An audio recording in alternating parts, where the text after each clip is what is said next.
of this beautiful land. But that beautiful. Hey, and welcome to the world of small talk, where we have small conversation with deep implications. I'm your host, Nate Pearson. And I'm Ronald Taylor. All right, we're back for our third episode of Small Talk, and we have some crazy topics to go over. How's your week been, Ronald? Good, man. I am excited to see what we have in store today. A little anxious, but I think we're going to do well off the coattails of our last episode. Oh, yeah. It's going to be fun. Okay, without further ado, we're going to hop right in. All right, this one says, I rage quit my job. A few days ago, I rage quit in the middle of a shift at my job. I couldn't stand being there for another second after 6 months of agony. I want to go to work at my friend's gun store for $15 an hour with no benefits, while my former job, I was being paid $22 an hour with benefits for backbreaking labor. But my parents don't want me to work there since it pays so much less. Since I pay rent to them, I feel obligated to take jobs they want me to do. How do I tell them I rage quit and want to work at my friend's gun store? Holy moly. Man, the tough thing with that is, why did you rage quit? Like, what is happening at this job? After 6 months, he couldn't take it anymore. He was just like, do you think he's a gamer since he used the term rage quit? I feel like he has to be. I mean, I'm a gamer, so I'm not no shots, but Daggone. Yeah, I mean, one, like, that's tough, from going to making pretty good money to $15 an hour. But, I mean, really, like, that phrase, love what you're doing and you'll never work a day in your life, like, I think, you definitely want to get into a place where you're in a good culture and in a good environment. And I think right now, I mean, he already quit, like there's really no this or that. I mean, you're going to have to fess up to your parents eventually, like you've got to have that conversation because it's already been done. It's not like, hey, should I rage quit? No, you already did it, buddy. Like, oh man, he should at least put the 2 weeks in and just wrote it out. Yeah, and go ahead. Oh no, you're good. I don't know. I don't know much of how to elaborate on that because I now I just want to know what happened. Now I'm invested. I want to I want the tea. Said it was back-breaking labor. Maybe he was just physically exhausted. Yeah, it's possible. Yeah. If that's the case, just take a day off, man. Like, yeah, definitely not worth rage quitting. There's got to be maybe something behind the culture of where he was working in it not just being healthy. Maybe like poor management or something like that. Yeah. I mean, I'm picturing like factory job. He's just working there on the line, and one day he's like, I've had enough of this, and like throws it down and walks out. I'm tired of looking at this one part over and over and over again. Yeah. But yeah, I mean, at the end of the day, you've already quit, so you can only move forward from here. And it looks like it's between nothing or the gun shop job. And so, I mean, he said he's living at home, he's paying rent. I mean, if you can afford to still live at home at that pay rate and pay your parents' rent, like I don't have any opposition to that, especially if you get there and you really enjoy it. Do you think he should feel obligated to his parents to take a job that they want him to take, or?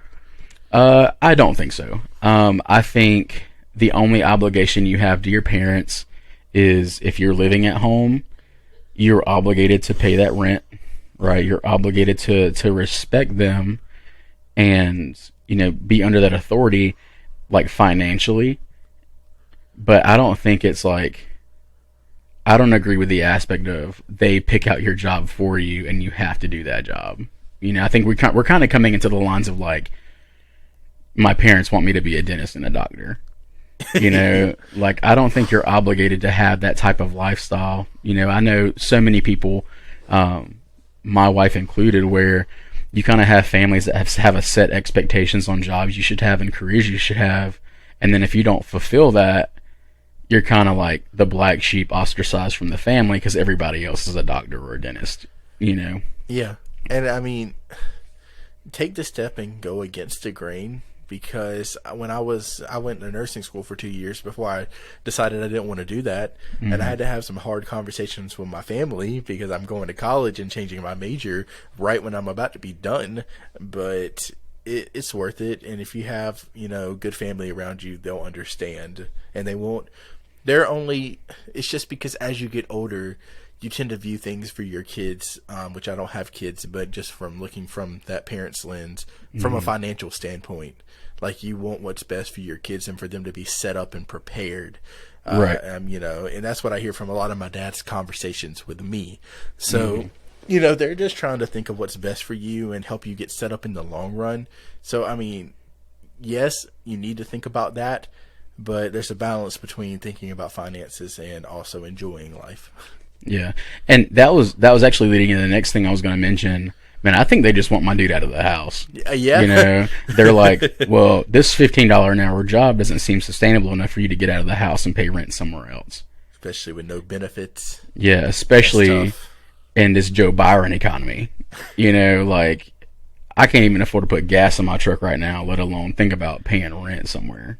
And so I do see and understand that. So I would suggest, like, okay, well, you want to work at this gun shop? Sure. Like, that could be an immediate transition period to where you're still having income. You're not just in your mom and dad's basement playing video games all day. But I definitely would be cognizant of, okay, well, what do I want my future to look like? Do I want to live here forever? And, like, Lord willing, the answer to that is no. Like, Lord willing, you want to get out of the house, find somebody. I don't know if you're in a relationship or not right now. You hopefully, Lord willing, want to get married someday, start a family. And, man, those things are really hard to be making $15 at a gun shop, And so another question is there a room for me to move up at this gun shop? Like, can I, like, move up in positions, become an assistant manager or part owner or so on and so forth, where the pay raise would go up? But if not, and you're going to be stuck at $15 an hour just as a store clerk or something, I definitely would be, leaning toward the thought of, okay, well, let me look toward another job. It doesn't have to be a job that my parents want me to have per se, but it should be a reasonable pay grade at a career that you think you should have some longevity at. Yeah. I just want to, before we move into our next topic, you just really painted a picture for me saying this Joe Byron economy. Then you mentioned your truck in the same sentence and you have a deer mount behind you. 2 deer mounts of that. Yeah, 2 deer mounts. God bless America. God bless. All right.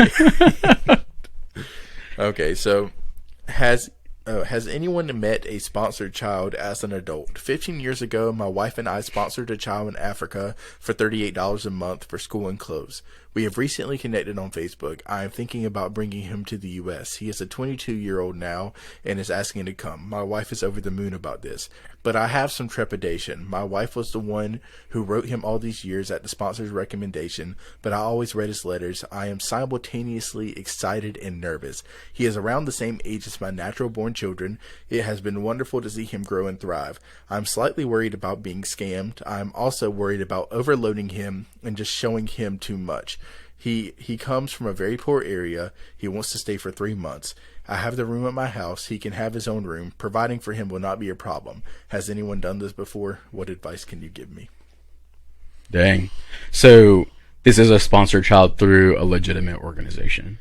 It's what it seems like. And then they can do it on Facebook once he got old enough. So not one random email saying I'm a Nigerian prince. Yeah, hopefully not. I want to give you $1 million if you send me $2,000 US. Right. If they've been scammed for 15 years. You might as well go through the rest of it now. Yeah. One side of that, I think, man, if you're able to do it, that would be cool. Let alone just the logistics of it being impossible to get people over from Africa. I mean, I know a few people just, doing ministry and mission work that it is, especially for that length of time, it is next level impossible to try to get a visa to get over here for any amount of time. And it is crazy expensive. Because money talks. The more money you can throw at something, the better option you have of getting something to happen. But I think it's just going to be a point of, is it worth it to you? I would also say, if you're just communicating over letters, there would definitely have to be a sense of security and things set in place, when inviting a complete stranger to come stay with you, so yeah. I don't know the basis of their relationship, Yeah, we at least need a few video calls beforehand, and also anyone who's 22, that's an adult you're bringing into your home. Yeah, you're a full-grown adult, and you have kids. I don't know if they still live in the home or not because they're around the same age, but you got to be careful. And it could be completely legitimate, and his wife is excited, but he needs to sit down and have a conversation with her of, is this the right move? And also think about, what benefit are you providing for him? It's a great experience, but if he's from a poor area, he said he doesn't want to bring him over here and lavish him, because that's just going to make it that much harder to go back. And I'm not saying he doesn't deserve the right to experience a better life, because he does, but yeah, It's just something to think about. Yeah, and it's funny because I went to Uganda in the winter of 2019, and it was actually really cool to have some conversation with, the native pastor that we partner with, and just talking about, how cool it would be to be able to bring him and his family over to speak to our church, and to kind of communicate through what that partnership has done for them and what that looks like, because we were able to go and stay with them, and it's funny to hear, native Africans say, man, I love America, but it would be too much for me. Yeah. I love my lifestyle here, and I don't think the American lifestyle is fit for me. Just even as young men through middle-aged men. We had a guy that we partner with and, have a ministry relationship with, who wanted to come work, a summer on staff with us. And, his goal wasn't to come live in the U.S. forever, but it was to come minister and partner with a ministry, because he's had relationships with people from that ministry, but he hasn't been able to, just because the visa stuff is so expensive. It hasn't been feasible to get that passing through. And so, but there are also people that are just obsessed with trying to get to America and start their new life, and so there is a place where you kind of have to tread lightly of, okay, well, when he gets here, just like you were saying with setting that expectation, when he gets here, where do you go from there? Is this just going to be a 3-month visit, or is there a goal for him to maybe potentially go to school here or to get a job here and try to go in that direction? I think there needs to be expectations set on what you want to do, and then really looking at how feasible that is, but also having some defense mechanisms in place of, okay, well, this is a full-grown adult that's coming to stay with us. How much do we really know about him? How much do we know about his family? How is he serving his community? What is life looking like? And I would even say, not even just their expectations as a husband and wife bringing somebody over, but what are his expectations? What are you expecting in your trip over here, and kind of setting a ground plan, Yeah, no, I agree. All right, this says, can't stop giving money away. I am a people pleaser and have a hard time saying no to people, especially when it comes to guys and relationships. Well, I have this friend, more than a friend, I've known for a year, and I don't know how to stop from giving him money. Every paycheck I give him is $50 to $200, sometimes more, and I added it up, and I've given him almost $3,000. I cannot keep doing this, and it's making me struggle paycheck to paycheck. I've told him this, but obviously he doesn't care. Please, no rude comments. I've tried to say no, cut them off. It's a toxic situationship that I can't get away from. I need help. Golly. Yeah. Red flag. Run. I mean, I don't know, because I think at the end of the day, I definitely understand the people pleaser aspect in that. I understand feeling the pressure of wanting somebody to be happy with you and being able to help and serve. For me, I love being able to give what I can, even sacrificially, if somebody needs it more than I do, but once it starts coming into financial hardship, and it's not, I think it's coming from, okay, I want to help them because I can, and I love them, and I appreciate them. I think it's going from that to like a fear-based, I have to or something will happen to me. Yeah. You know, and that is not a place you want to be in. You know, like if your heart is not in giving them money and helping them out or whatever, you really do have to put your foot down in that. You know, like I've tried to say no, I've tried to cut ties, I've tried to do this. Yeah, but how hard have you? You know, because cutting ties is exactly what it says. You know, you're cutting ties completely. And so, I don't know, it just kind of seems like there's some internal stuff going on with them. Like, I think they value that relationship still, and I think it's harder for them to cut ties outside of just the financial thing. Yeah, well, I mean, based on the way I rephrase some stuff, they are more involved. So that makes it a lot harder to cut off something like that. Yeah. It's you really open a new door of trying to, navigate things. Once that happens, it's just financially, you got to do what's best for you.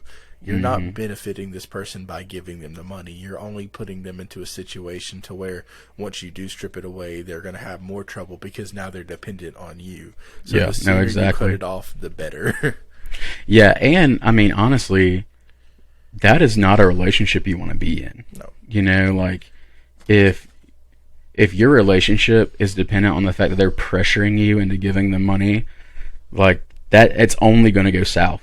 You know, nothing about that is beneficial. That's just a parasitic, toxic relationship. And you really need to get out of that, because I know, especially when you're in the midst of that, you know, there are some thoughts of, man, could anybody else love me? Like, am I worthy of people appreciating me? Like, do I just suck it up and stay in this because I think they're the only person that would stay with me? And the answer to that is no. You know, the answer to that is, man, there are billions of people on this earth, right? And there is somebody out there that will treat you in a way that you deserve to be treated, right? Like, there is somebody out there that will care for you, like, for who you are and not what you have to offer them. You know, and I think that's something that's so important that people really need to understand and see. Like, they are not, I know right now they may seem like your world and the only person there, but they're not. And the sooner you can rip that Band-Aid off and cut that tie, the quicker you can move on without more baggage coming into that relationship, you know? Yeah. Your value is not based on what you can give to somebody financially. Yeah. That's probably, that's bottom of the list because that's materialistic. I mean, there's all your traits and who you are matters so much more than that. Yeah, and it seems like they're just sucking the life out of them right now. You know? Not worth it. No. All right, so here's an interesting one. Should I name my child Jezebel? It's just such a pretty name. Now, to preface this, I'm not pregnant, nor am I ever looking to have children anytime soon. In reality, not ever. This is more of a hypothetical question than anything. I'm just always thought it's such a pretty name. I'm generally aware of the negative connotation the name has biblically, but it's a pretty notable that it's the name of a pretty notable temptress, though honestly I'm not well versed. Feel free to enlighten me further, as well as the name of an old southern woman would use for rebellious gals. But would there be any negative effect of naming a child this? Maybe a few raised eyebrows from old people, sure, but is the name really that bad? It could be Jesse or Bale for short. I like the idea of it being a name that can mean rebellious and free will. I love that one. I love that she said rebellious girl toward old gals.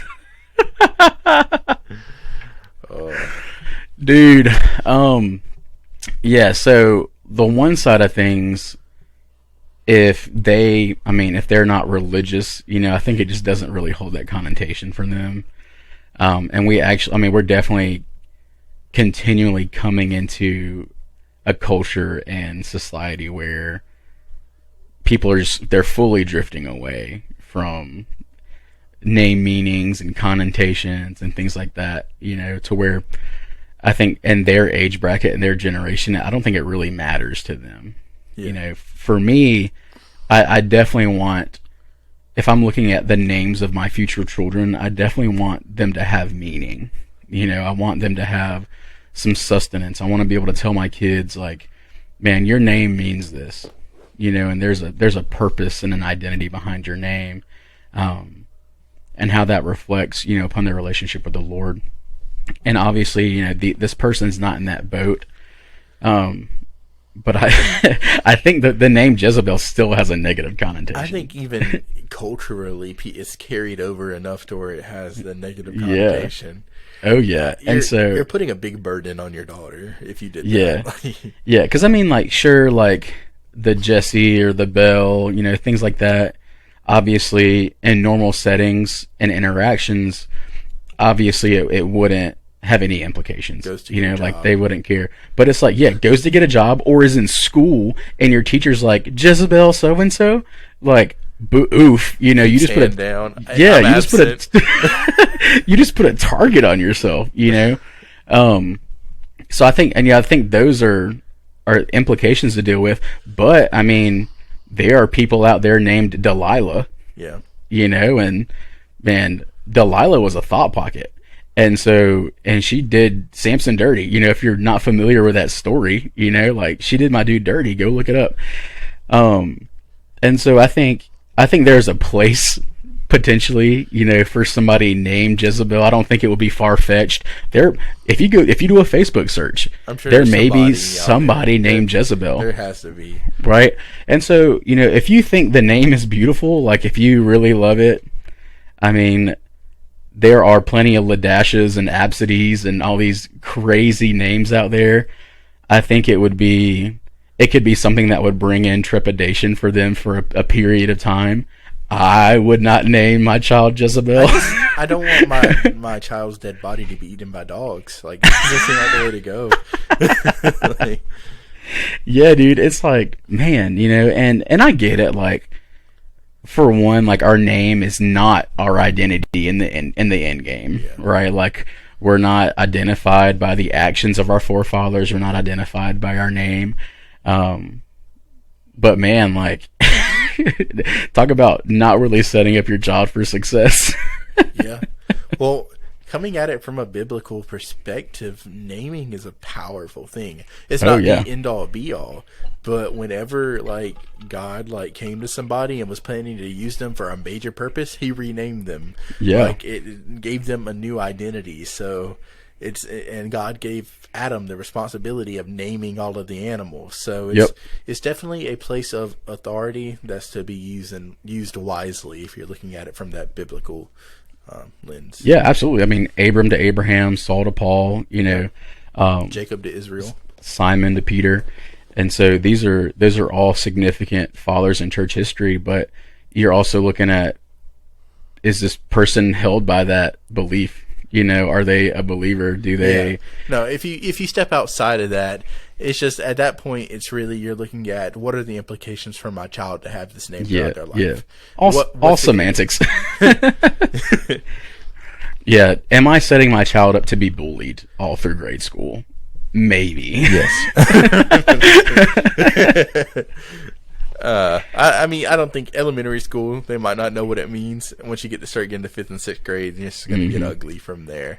Yeah, and I mean, dude, props on you for thinking Jezebel is a beautiful name, because I don't know if it's like me growing up with knowing the connotation behind that name, or even just like the purpose and meaning behind that name, and people using it in a negative connotation has just like stained my viewpoint on that name.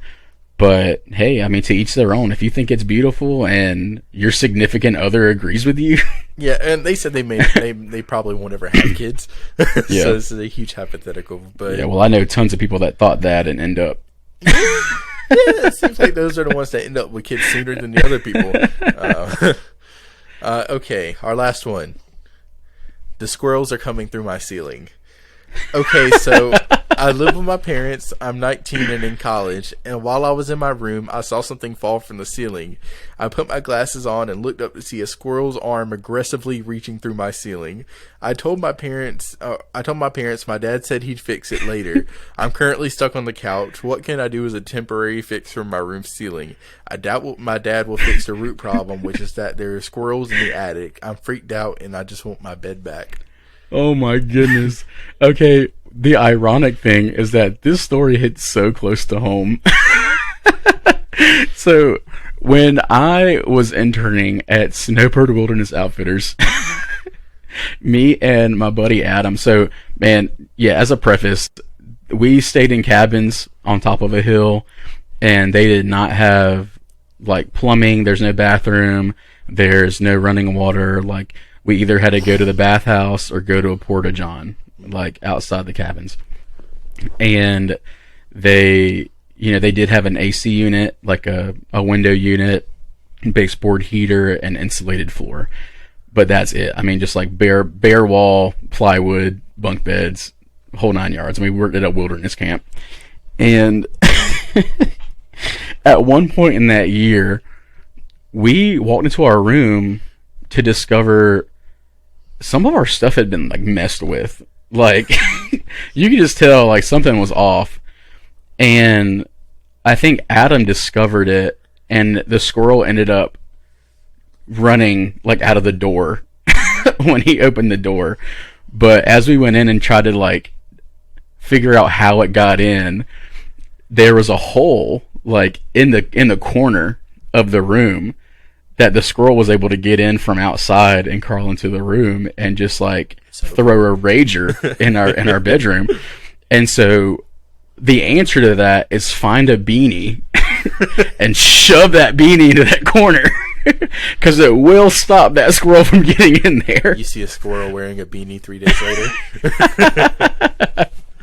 Dude, yeah, I mean, super crazy. So yeah, I mean, one, if there is a hole somewhere and your dad is not doing anything to fix it, I would suggest to go to the store and buy some great stuff or something and fill that sucker and clean it up. Caulk it for the meantime. It's not the best solution. It's probably not a good thing to do, but it'll fill the hole. Oh yeah, because I mean, and because great stuff is super cheap, and it's an expanding foam, and it'll make it really hard for them to do that. And then I would call pest control. Yeah, and get rid of those squirrels in the attic. Have your dad call pest control. But yeah, I mean, great stuff.